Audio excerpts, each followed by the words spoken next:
Well, joining us for more is Aisha Khurram. She's a law student at Kabul University and a former Afghan youth representative to the UN. Aisha, thanks for joining us. You're talking to us from the Afghan capital, Kabul. What is the situation like where you are now?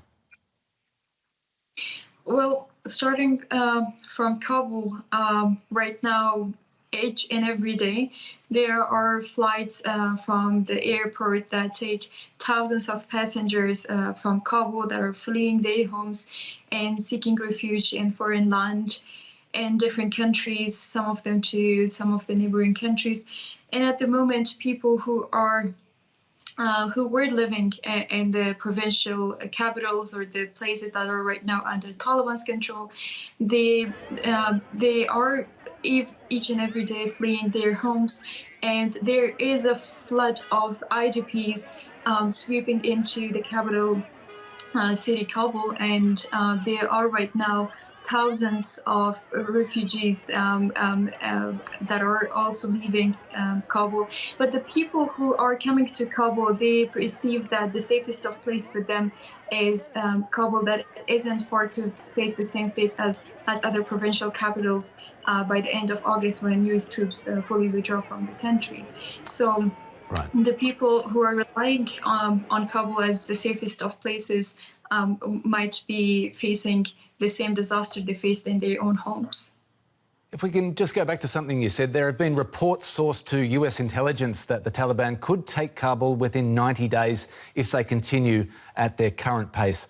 How many people, as you mentioned, are preparing to leave the city already? A lot of people. Every day there are flights that are taking thousands of passengers out of the country, and some of the people, they do not have the luxury of even leaving the country, and they cannot afford it financially. So the people coming to Kabul, they rely on the government, they rely on the international community that focus their help to the capital city Kabul all these years.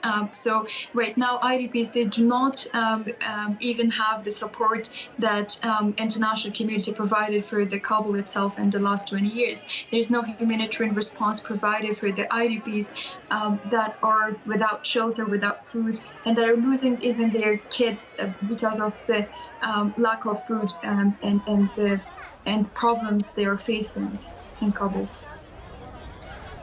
Aisha, are you at risk as the Taliban closes in? Well, everybody is at risk, but specifically in the past few years, when there was a chain of targeted assassinations, when there was attack on my university, on my faculty, people like me were supposed to be killed and assassinated in order to pave the ground for the repressive regime of Taliban to revive once again in Afghanistan, for the voices like us to shut down and not to speak again. But we cannot afford to leave the people who are relying on our support at this moment. So yes, our lives are at risk, but we are committed to fight as long as we can. While acknowledging that risk, with how much hope are you looking to the United Nations for a peaceful resolution to the conflict in Afghanistan? Well, at this moment, when it comes to, first of all, to the United States and NATO forces, there is a strong sense of disgust and disappointment. Nobody is relying on their help anymore.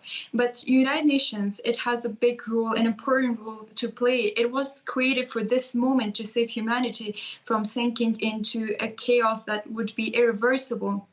So a while ago, when there was an urgent meeting convened by the United Nations Security Council, hopes were very high and people expected an urgent response to be made by the international community. But soon it was revealed that national interest and the politics supersede humanity. And 75 years after United Nations creation, we're still witnessing the same mistake to be made when the United Nations was not created yet. So unless the United Nations take decisive action in order to save Afghanistan from collapsing into chaos, we will be witnessing a very dangerous humanitarian crisis once again. Aisha Khurram, thank you so much for your insight.